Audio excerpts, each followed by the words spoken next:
Today is the 8th day of Christmas, right? I'm in the middle of this 12 days of Christmas. Today is the 8th day. We only have 4 days left, right? So today we're talking about the skill of building friendship in marriage.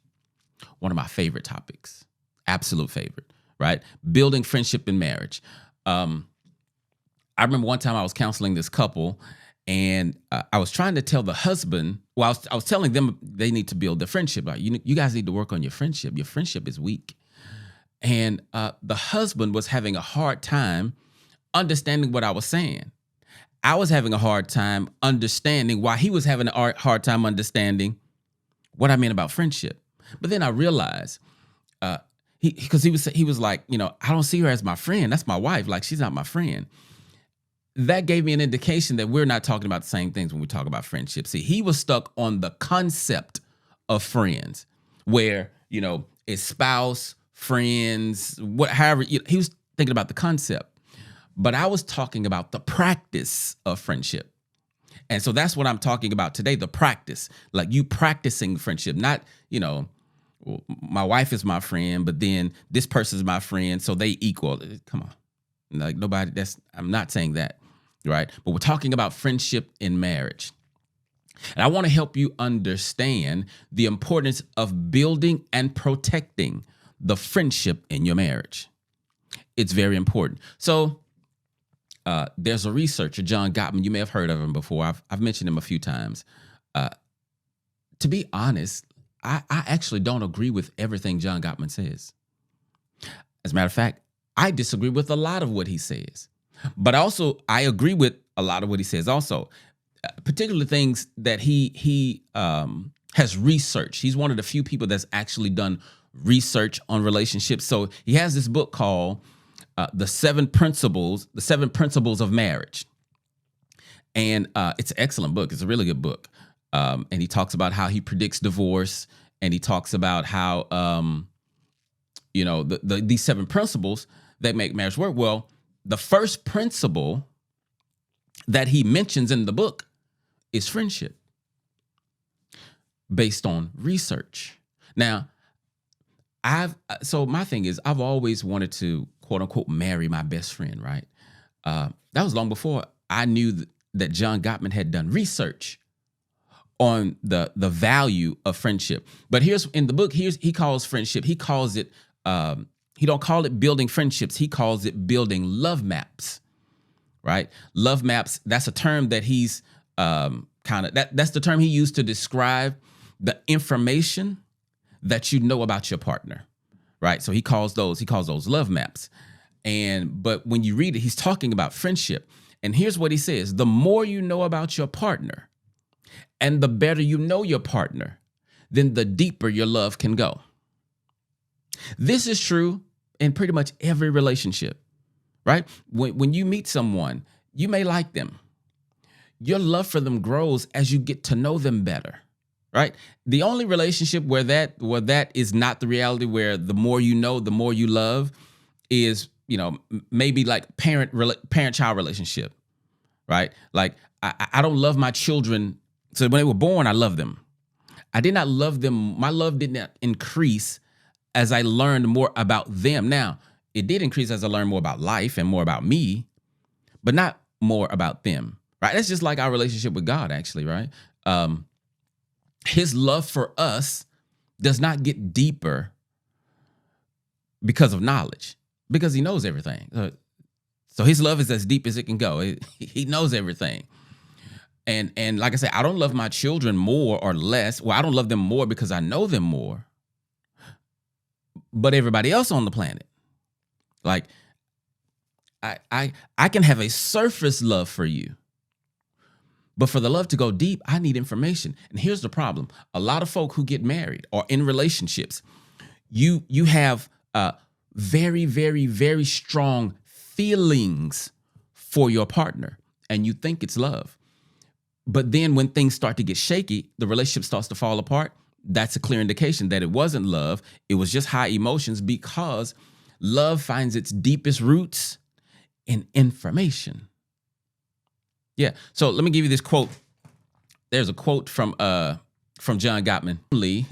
Love but the fortitude to weather marital storms, right? Couples who have detailed love maps. Remember I said he called love maps. He's saying it love maps. He's talking about friendship, right? The information that you have to build the friendship. Couples who have detailed love maps of each other's world are far better prepared to cope with stressful events and conflict. Here's the point. To build a great friendship in marriage, you need information. Okay? You can't, too many people, how do I know? Because I'm a therapist and I see them. Too many people are doing marriage with strangers. Now, watch this. All of us,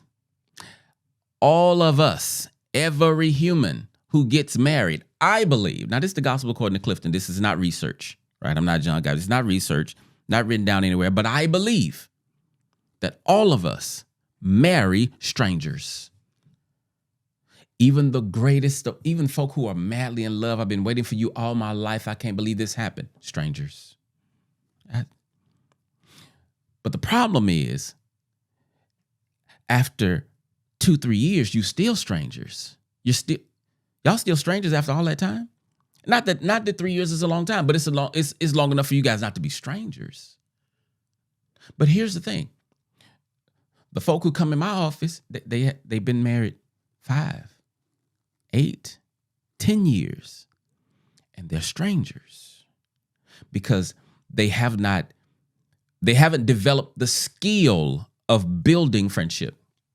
See, so I need to make sure I'm making this point. I'm talking about the skill I'm talking about is building, is actually not friendship. Okay. Friendship is the byproduct of what we're building. But I'm talking about the skill of building friendship. Okay. So I'm going to give you 5 things to help you build stronger friendships in your marriage. Why? Because the friendship is what holds the like and the intimacy in your marriage. I don't know if you knew that. Right? The friendship holds the like, meaning when you upset me, the reason I still like you is because of our friendship. So you hurt me today, but I remember we are friends. You want what's best for me. You have my back. You're down for me. We know each other. But if I don't see you as a friend, if I don't feel like you know me and I don't know you, and you hurt me, it's gonna be a little bit harder for us to get back. You know what I'm saying? So I want to help you guys do the work or develop the skill of building your friendship in your marriage, right? When I sent out the 12 days email for today, here's what I said. I said that I see it this way. In my mind, marriage is I have somebody to do life with forever. That's what marriage means. But a friend in marriage means I have somebody to enjoy life with forever. Marriage, I have someone to do life with. But friendship in marriage, I have someone to enjoy life with forever. You feel me? Now, I don't know if you can process that or understand that where it makes sense for you, but that's how I see it. That's how important friendship is to me. As a matter of fact, I do not believe. And if you believe it, show it to me in the scripture. I do not believe that marriage can be what God intended without deep friendship. I don't see how. How? Without deep friendship. Okay. So let me give you these 5 things. And then I'll send you on your way so you can enjoy the rest of your 2024. It's a new year. Wow. Okay. So here's the first thing. To build a great friendship in marriage, the first thing you got to do, you have to want to know. Y'all thought it was going to be deep. Not the first one. You got to want to know. Do you know how many people are married who do not seek to know their partner? I'm just talking about Clifton. He think that's crazy. Why would you be married Why would you tie your life to somebody and say you're going to be tied to them forever? Y'all got to live together. Y'all got to see each other every day. Y'all got to sleep in the same bed. Y'all got to share y'all bodies and body fluids. And you don't want to get to know each other? Isn't that weird to you? That's crazy to me, right? You got to want to know. You got to want to know your partner. You have to want to know more than their birthday. You got to know one of them more than their sign, where they grew up. Yeah, you know they were molested, but do you know how they felt afterwards? You know that their mama died when they were 10, but have you ever talked about it deeply? And do you understand the irrational fears that your partner has from that event? You got to want to know. Okay. But I know you got to want to know. This is still number one. You got to want to be known. Like, you got to share. You got to open up.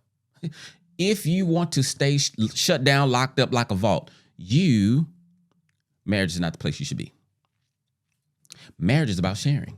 To be honest with you, life is about sharing. And if you have people in your life, if you're in any kind of relationships and you're not sharing, what are you doing? Why are you doing that? Like, you aren't getting the benefit of the relationship. Why? Here's what I believe. We humans have to express ourselves. I used to teach a lesson when I first started. I need to find it. I may can find it because I think I shot it on video. But I used to teach a lesson a long time ago where I would tell people, when we humans when we are not allowed, say it slow, sir. When we're not allowed to express ourselves, depression shows up. That's one of the ways. I ain't saying that's always but depression shows up. And by the way, since I mentioned depression, for all of you who are depressed during the holiday season, I know I'm a mental health professional, okay, and so I know that, but I'm gonna just tell you, I do not agree with the DSM primarily, okay, and I don't agree with medicine for depression. Now, in saying that, right, I'm trying to be careful with my words. I understand that I'm someone people listen to, right? So let me make sure I'm responsible. What I'm saying is, why am I on this? Well, because I mentioned it. So now I got to finish it. But with depression, so yes, there is a chemical imbalance, perhaps. We're chemical creatures, so to speak, right? In our brains, yeah. So there's a chemical disruption, but it's not a medical issue. Depression is a relationship issue.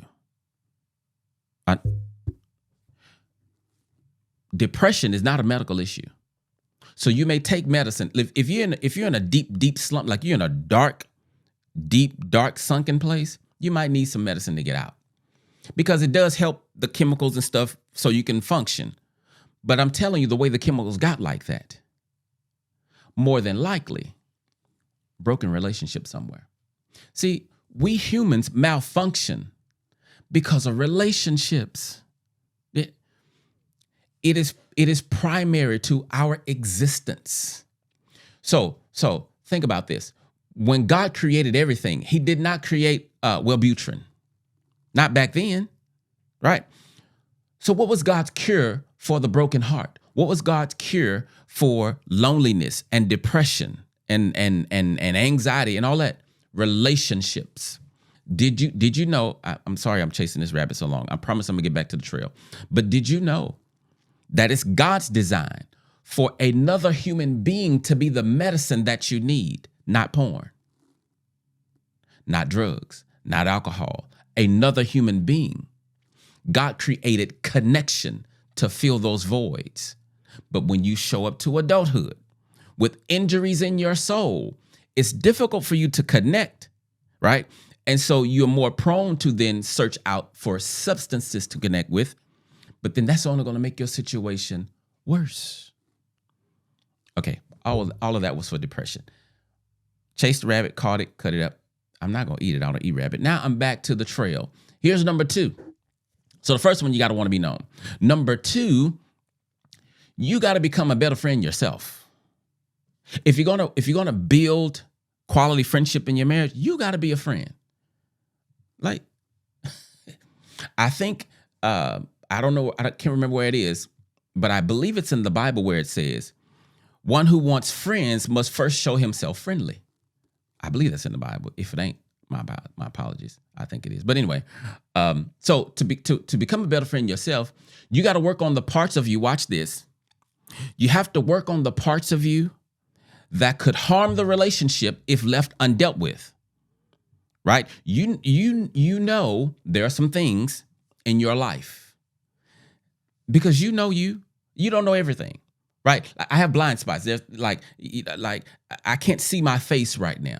Right? So there are things about me I can't see, but there are some things about you that you do know that if you don't deal with it, you know that's going to harm your relationship. You need to deal with that. Okay? The things about you that you know, man, if I don't deal with this, I could see this going bad. Deal with that.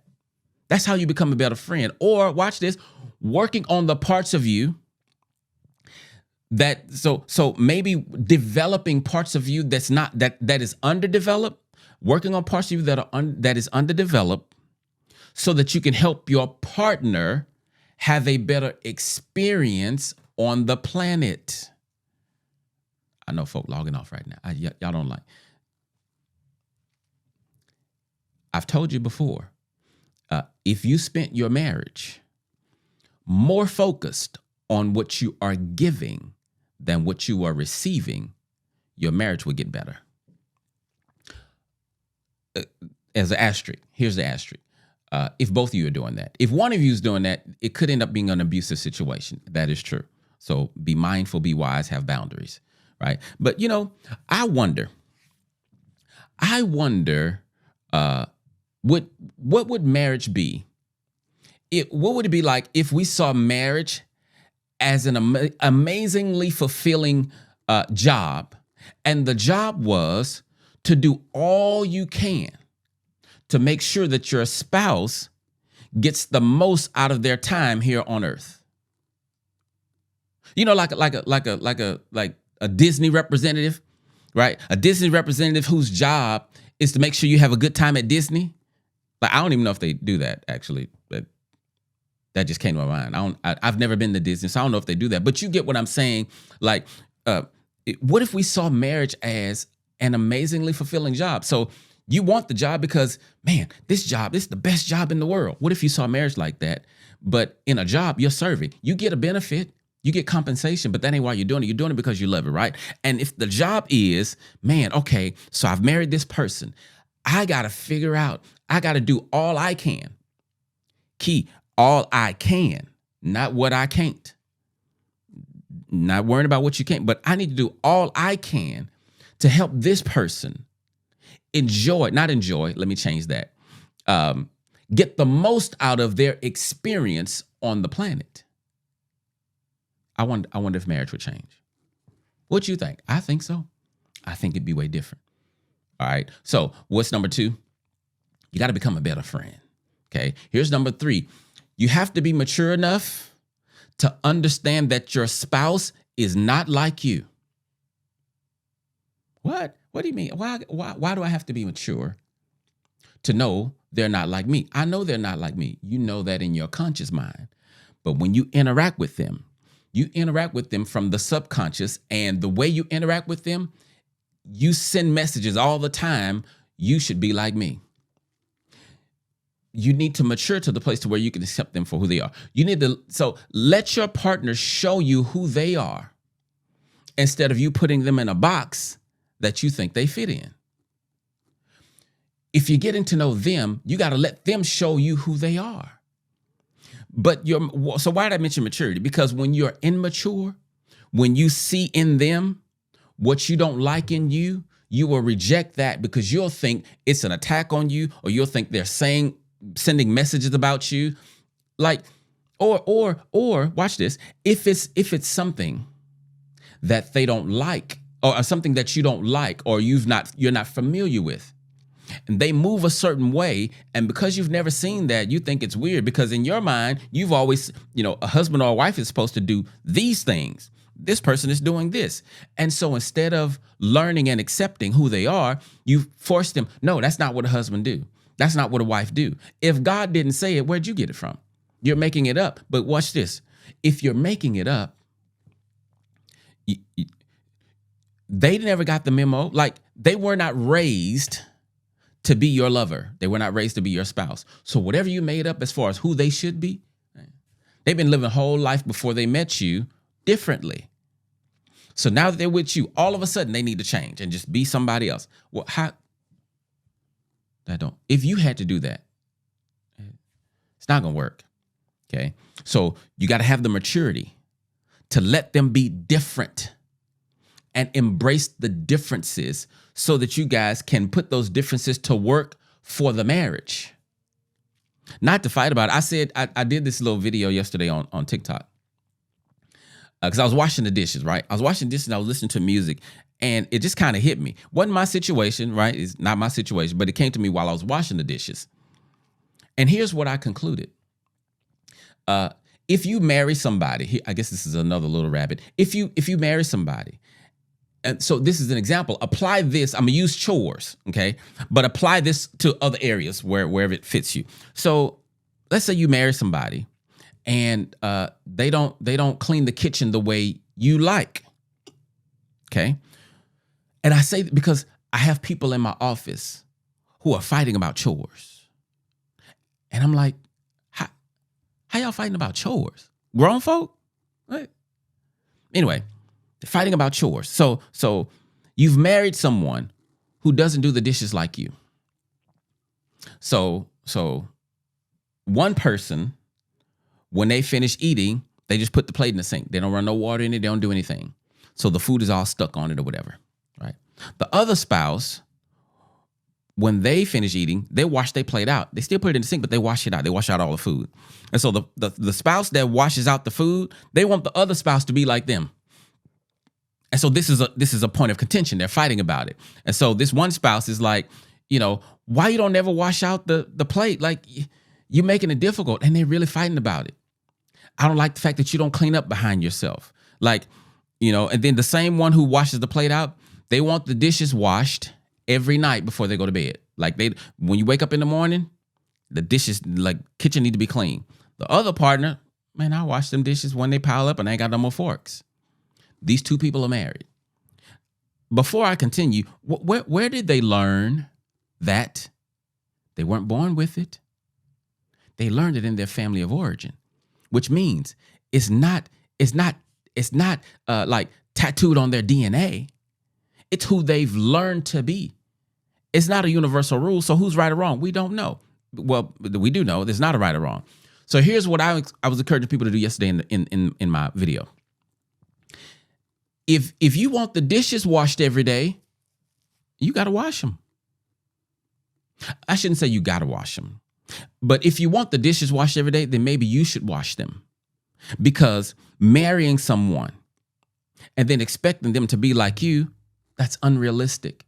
And I believe it's going to cause unnecessary tension. I don't know, some of y'all don't like that. No, he need to clean up after himself. And here's what I said yesterday. If that's a deal breaker, then you should have broke the deal. But you married him. So now what? Learn to accept your partner. So here's the other thing you can do. You can learn. This is a talk about friendship. Rabbit. You can learn to not let that affect you the same way. Because again, it's not a right or wrong issue. God determines right or wrong. And when we wash the dishes, it's not a right or wrong issue. So if you want them washed every day, then you wash them every day. Stop punishing your partner for not being like you. Here's the point. How's that tied to this third point? Because you got to have the maturity to let your partner be who they are. Now, the things about them that harms the marriage, they got to address that. But remember, harm is not the same as hurt. Harm is not the same as frustration. Your frustration is rooted in your expectations. Harm is something different, right? Okay, so you got to be mature. Number 4, to build this friendship, you got to be honest. And honesty is a like, I'm painting with a wide brush when I say honesty. Like, not only just, I'm saying being an honest person overall, right? Not just honest if I ask you something, are you going to tell me the truth? But I'm talking about, maybe I should have said integrity. Like honesty and integrity needs to be virtues, values, whatever you want to call it. You need to have that if you're going to build a quality friendship in your marriage, right? Because watch, you need friends that tell you the truth. And so in your marriage, a true friend, they're going to tell you when you're wrong. They're not going to, as a friend, you don't just let your friends walk down a dark path when hey, the bridge is out. You let them know the bridge is out. Now, what else? You don't try to control your friend. If your friend is hell-bent on going the wrong way, let them go. But you say something, because that's what God does. God tells me all the time, son, don't do that. Don't say that. If you say that, this is going to happen, and she going to do that. And then I do it anyway. And then I go back to God and be like, son, I tried to tell you. You didn't listen, right? But he's not going to necessarily stop me. So what I'm telling you as a friend to your spouse, when you see them going the wrong way, say something. You cannot control them, but say something. A couple of weeks ago, I went out to happy hour with two of my friends, and they're female friends. And I'm sitting there. I learned a couple of things. First of all, I learned that female conversation and male conversation are not the same. So it was good to see them. I enjoyed the fellowship, but it was too much female conversation, female conversation. But anyway, that's not the point. I'm sorry. Back. Okay. So when I met with them though, we were talking about a couple of situations, and the thing that I appreciate about my friends, like this topic did not come up, but based on the things they were talking about and what I was hearing, this I know about my friends. If I decided I was going to do something to violate my marriage, they would check me. They'd be like, oh, no, sir. I'm not going for that. Clifton, that's not right. You know, like you got to have quality people in your life that will speak truth to you and not afraid to hurt your feelings. See, that's another quality of healthy friendships. Friends are not afraid to hurt you. They're not gung-ho about hurting your feelings. But if hurting your feelings is going to keep you safe, then hurt feelings it is. Right? That's number 4. And then the fifth one, the last one, to build this, to develop this skill of building friendship in your marriage, you got to have vulnerability. Right? Vulnerability. There can be no intimacy, period, without vulnerability. It's not possible, right? And so vulnerability has to do with opening up. So why do we call it vulnerable? Because I let my guard down. I make myself available for hurt. I'm available for you to destroy me, but I trust that you won't. And so watch this. Some of you in your marriage, if you're wondering, why won't my spouse be vulnerable? They might not trust you. Now, they may not trust you because of you, or they may not trust you because of something they brought with them. But there may be a trust issue, because there needs to be trust when we talk about vulnerability. Trust me. We need some trust. Okay. But if you don't have trust, then you need to build that, because that's a part of friendship too. It's not in my notes, but that is a part. But you need to be vulnerable with your partner. How are you guys going to grow the friendship if y'all don't share? If I don't tell you about my fears, if I don't tell you about my concerns, if I don't tell you what I don't like about you, how are we going to grow? How do we build something solid? Because guess what? There are some things I don't like about you. There are some things that you don't like about me. There are some things that every spouse does not like about their spouse. That doesn't mean we need a divorce. That don't mean y'all need to break up. Y'all need to, y'all are different. I cannot like this and still love you, and we be great. Right? Some of y'all like my wife probably does not like the fact that I like to talk a lot. That's cool. She might hate it. Okay. Don't bother me. That's her issue. Right? And I'm making the point. Here's the point that I'm making. Just because your partner just because you don't like something about them doesn't mean that you don't like them. How did I get on that? I don't know how I got on that. That's a rabbit I wasn't intending on chasing. I'm talking about vulnerability. But anyway, so those are the 5, right? You gotta be vulnerable. Stop. If you're in a marriage, I think this is how I got on it because I was thinking about this. If you're in a marriage and you don't trust each other to be vulnerable enough to let your walls down, y'all need counseling.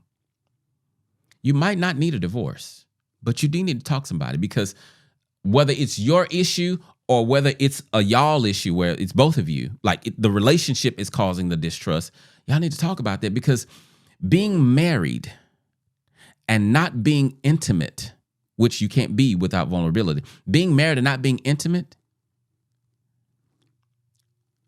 I believe that's torture. That's like starving at a buffet and you can't eat nothing. That's torture. Like, just let me be hungry at home. I don't want to see no food. If I can't have it, I don't want to see it. Right? So that might not have been a good analogy, but you get what I'm saying. So here's the last thing I'm going to share. Here's what the Bible says. The Bible says about friendship. Proverbs 17:7 says that a friend loves at all times. Yeah. And then Proverbs 27:9 says, the heartfelt counsel of a friend is sweet as perfume and incense.